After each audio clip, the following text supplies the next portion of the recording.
கொண்டவனே கோயிலெனும் குலமகளா அவள் இருப்பாள்.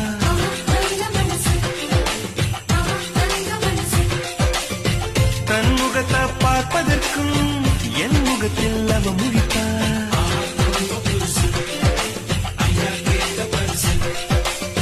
கார்த்திகையில் வெயில் தருவா, சித்திரையில் மழை தருவா, விண்மீன்கள் சேர்த்து வைத்து வீட்டில் விளக்கேற்றி வைப்பாள்.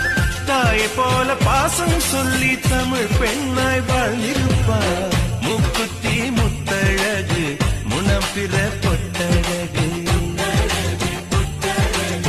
பொள்ளாச்சி மண்ணில் விளைஞ்ச நெல்லுமணி பல்லழகு. 10 விரல் பூவழகு, பாதம் தங்க தேரழகு. 10 விரல் பூவழகு, பாதம் தங்க தேரழகு.